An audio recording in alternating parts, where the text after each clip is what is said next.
প্রধানমন্ত্রী বলেন, ওরা তো জঙ্গি হিসাবে আন্ডারগ্রাউন্ডে গিয়ে আবার ধ্বংস করার চেষ্টা করবে। সে কারণে জঙ্গি সংগঠন হিসাবে এদের মোকাবেলা করা ও মানুষকে রক্ষা করার চেষ্টা সবাই মিলে করতে হবে। ঢাকা বিশ্ববিদ্যালয়ের লোক প্রশাসন বিভাগের 14 শিক্ষিকা শেহরিন আমিন, মোনামি ও নুসরাত জাহান চৌধুরীর গায়েও হাত তুলেছে পুলিশের কিছু কর্মকর্তা।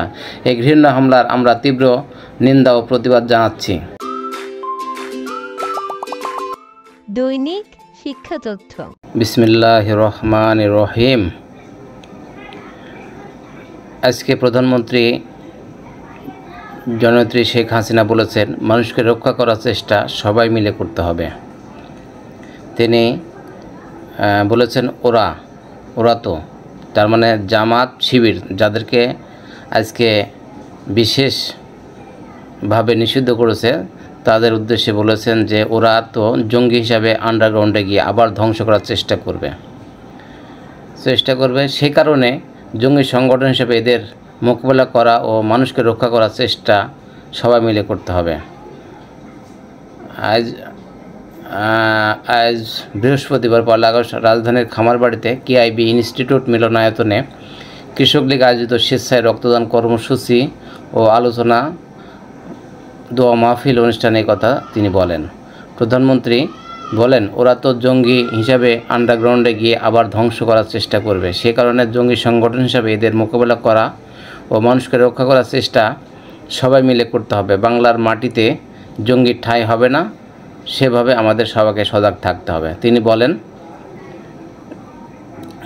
1 আগস্ট রক্তদান কর্মসূচির মাধ্যমে আমরা শোকের মাস শুরু করেছি। সব সংগঠনের নেতাদের এই শোকের মাসে শুধু শোক পালন নয়, মানুষের জন্য কাজ করতে হবে, মানুষের পাশে দাঁড়াতে হবে। মানুষের পাশে দাঁড়িয়ে জাতির পিতার আদর্শ লক্ষ্য বাস্তবায়ন করতে হবে। জাতির পিতা তো এ জাতির জন্য কাজ করে গেছেন, কাফনের কাপড় ছাড়া কিছুই নিয়ে যাননি, শুধু দিয়েই গেছেন। তার সেই আদর্শ আমাদের বাস্তবায়ন করতে হবে।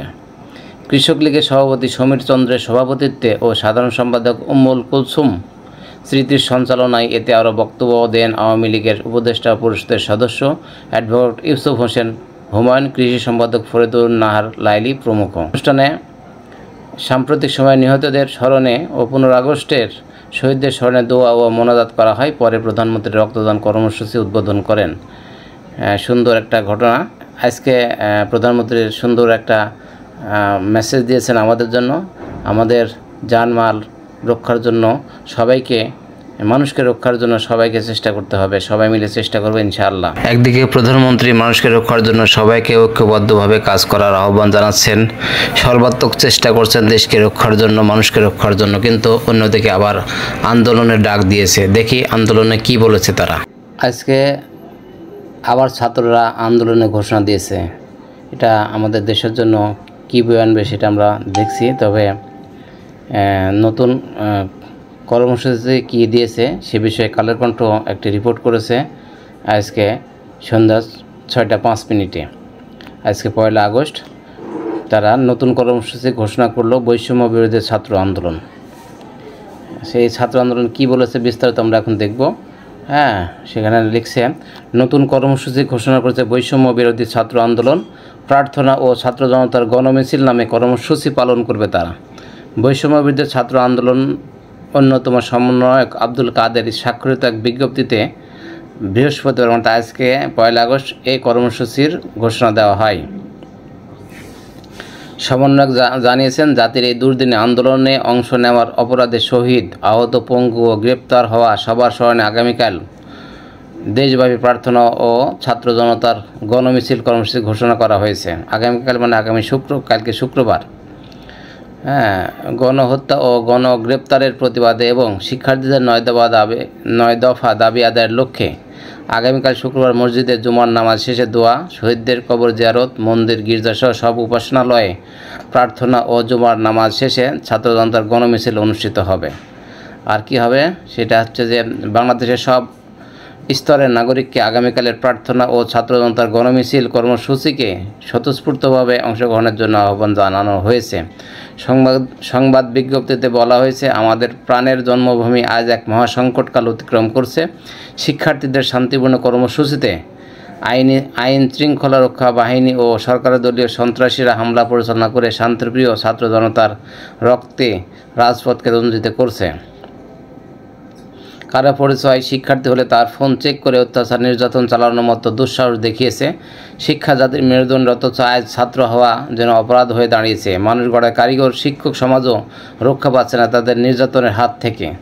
তারা বিশ্ববিদ্যালয়, স্কুল, কলেজের শিক্ষকদের লাঞ্ছিত করতে ছাড়ছে না।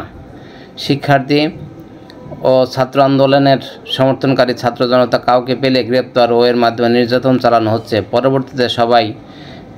পরবর্তীতে বাছাই করে পাড়া মহল্লায় রেড দিয়ে গণগ্রেপ্তারের নামে গ্রেপ্তার বাণিজ্য চালিয়ে যাচ্ছে। তারা গুম করার হুমকি দিয়ে আদায় করছে মোটা অঙ্কের অর্থ।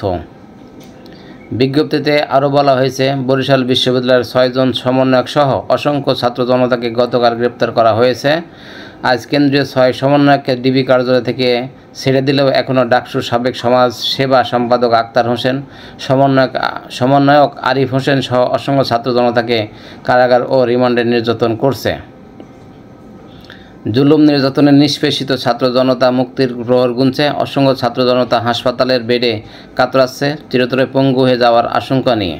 অনেক ছাত্র ও সাধারণ মানুষ চোখ, কান, হাত, পা কিংবা শরীরের অন্য কোনো অঙ্গ প্রত্যঙ্গ হারিয়ে চিরতর পঙ্গু হয়ে গেছে।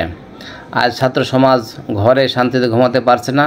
প্রতি মুহূর্তে কাটাতে হচ্ছে গ্রেপ্তার ও গুম হওয়ার আতঙ্কে। শহীদ ও গুম হয়ে যাওয়া মানুষের স্বজনের আহাজারিতে ভারী হয়ে উঠছে বাংলার আকাশ বাতাস। এছাড়া আগামীর বাংলাদেশ গড়ার কারিগর, জাতির শ্রেষ্ঠ সন্তান, বিশ্ববিদ্যালয়ের সম্মানিত শিক্ষক মণ্ডলীর ওপর ক্যাম্পাসের ভেতরে হামলা করেছে পুলিশ নামক সন্ত্রাসীরা। ঢাকা বিশ্ববিদ্যালয়ের লোক প্রশাসন বিভাগের 14 শিক্ষিকা শেহরিন আমিন, মোনামি ও নুসরাত জাহান চৌধুরীর গায়েও হাত তুলেছে পুলিশের কিছু কর্মকর্তা। এই ঘৃণ্য হামলার আমরা তীব্র নিন্দা ও প্রতিবাদ জানাচ্ছি। Thanks for watching. Coming soon next video. Please subscribe our channel, দৈনিক শিক্ষা তথ্য।